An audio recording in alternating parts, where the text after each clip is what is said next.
इत्यादि हो तो उसको हम कल लेके आएंगे और आपको विवेचना करेंगे कि कितने प्रकार के लोगों को मुर्दा कहा गया है। जीते जी भी मुर्दा कह दिया गया उनको कि बस उनकी अब अंत्येष्टि बाकी है। तो वो कौन कौन से लोग हैं जिनके हृदय में ईश्वर के प्रति या आत्म कल्याण की भावना उत्पन्न नहीं होती और उस आत्म कल्याण के हेतु किसी शास्त्रज्ञ, विद्वान, श्रेष्ठ ऋषि, महर्षि, महापुरुष अथवा गुरु के चरणों में जाकर साधना करने की इच्छा उत्पन्न नहीं होती तो शास्त्र इसे भी मुर्दा कहते हैं। एक प्रकार के मुर्दे ये भी हैं। हम तो शास्त्रीय बात ही करेंगे, अशास्त्रीय बात करने से तो कोई लाभ है नहीं। और अशास्त्रीय बात करके अगर आपको हम प्रसन्न कर भी दें तो आप हमें क्या दोगे?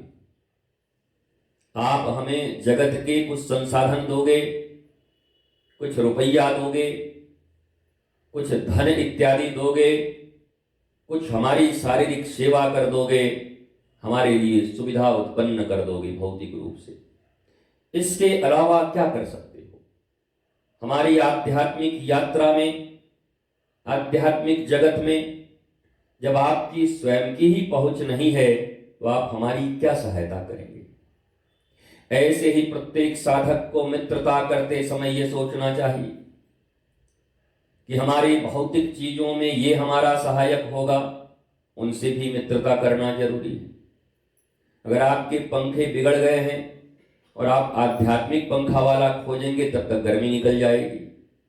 इसलिए वो पंखा वाला चाहे आध्यात्मिक हो, चाहे बटर मार हो, चाहे बटलर हो, चाहे कटलर हो, दे उसको बनवाओ अपना पंखा, चुपचाप ले आओ।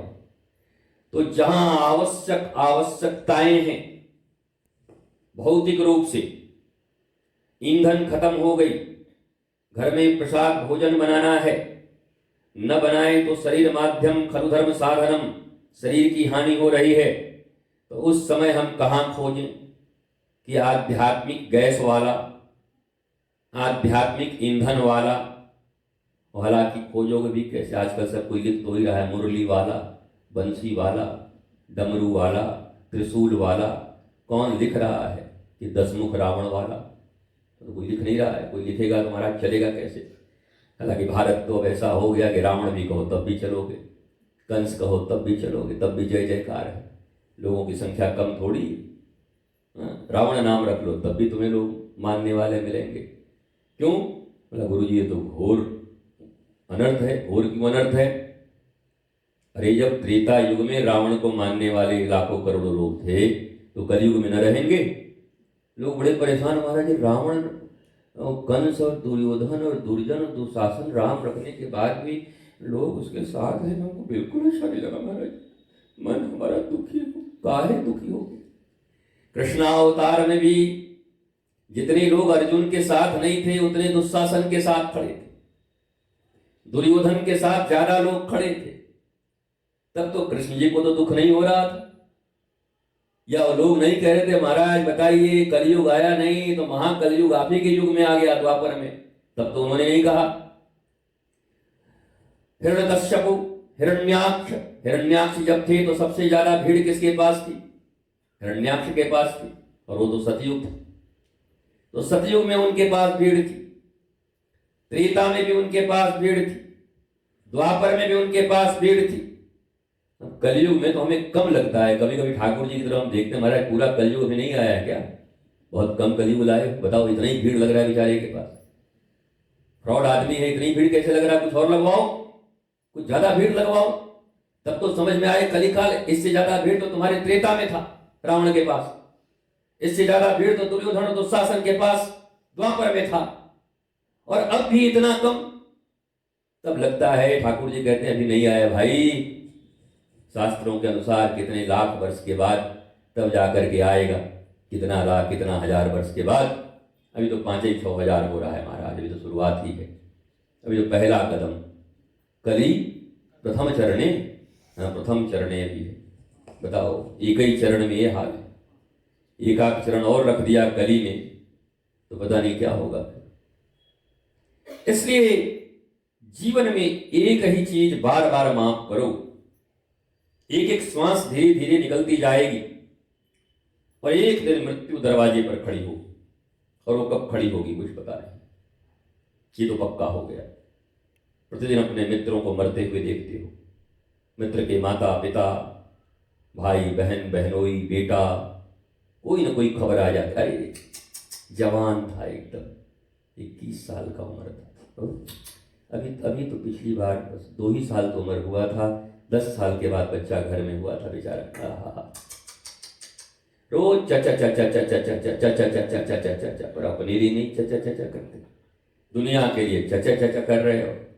वो मर गो, वो मर गो, वो मर गो, उसकी उम्र इतनी, उसकी उम्र उतनी। वो अपने आप को तो एकदम समझता है कि बस, वो हमारे बचपन में नानी लोग रहती थी तो कोई बहुत 100-125 साल जी जाता था ना, तो कहता था कौआ का मांस खा के आया क्या, ऐसी मान्यता कि कौआ का कोई मांस खा ले। अब तो जानते नहीं, अब वही बोलती थी नानी, गलती हो तो नानी सोचे, अच्छा हो तो नानी सोचे, हमें क्या, हम तो बालक थे सीख गए। तो कहते कौआ का मांस खा के आया क्या, बताओ 125 साल से हमारे किसी कुछ हो ही नहीं रहा। तो ऐसे ही हम तो अपने आप को ये सोचते हैं कि हमारा तो कुछ होना ही नहीं, हम तो बस जन्मदिन और मृत्यु दिन मनाने के लिए, एक ही दिन में 3 जो बिजी लोग रहते हैं, नेता लोग, उनको पता ही नहीं रहता बारी बारी। अभी जन्मदिन से निकले, 10वां में गए, मुर्दा फूके, तुरंत अभी लाश, फिर शादी में घुस गए। उनकी मेमोरी को मैं मानता हूँ, हम लोग ऐसा आदमी तो गड़बड़ा गया, जहाँ आत्मा की शांति कहना हो वहाँ पर जाके बधाई दे आए, और जहाँ बधाई देना हो वहाँ आत्मा की शांति कह जाए। लेकिन उनकी तैयारी कितनी पक्की रहती है, देखो दिन भर में 100-200 जगह मेंटेन करते हैं, पर एकदम परफेक्ट। शादी में पहुंचने के साथ उनकी तंतुलियां एकदम मुस्कुराहट फड़फड़ा जाती है, बधाई हो। और जहां वहां मृत्यु, वहां पर पहुंचते ऐसा 3 मीटर का मुंह हो जाता है।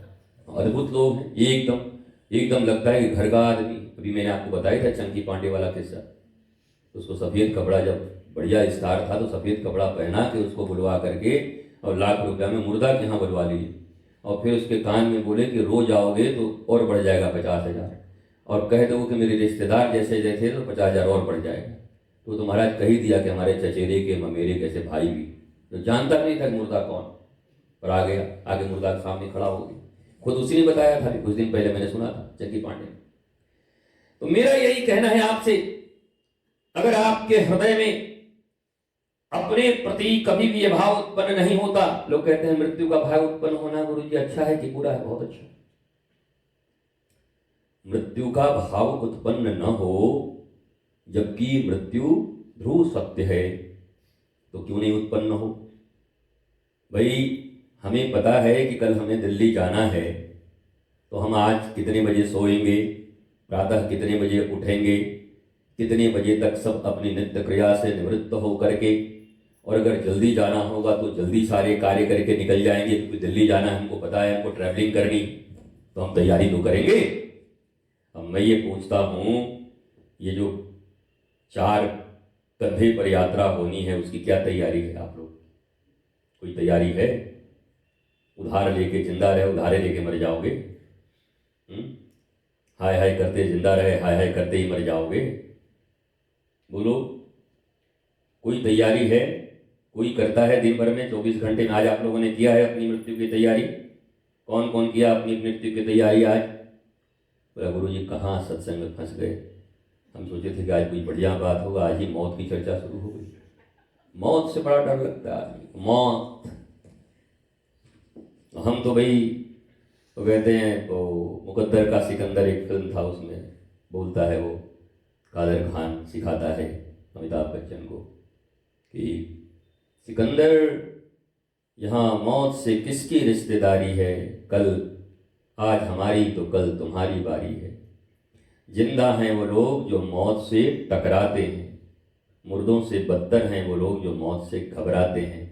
मौत से घबराने की बात मैंने नहीं की, मैंने मौत से टकराने की तैयारी की बात की है, कि कोई टकराना तो पड़ेगा, वो आएगी तो पक्की। उसकी तैयारी क्या है आपके पास?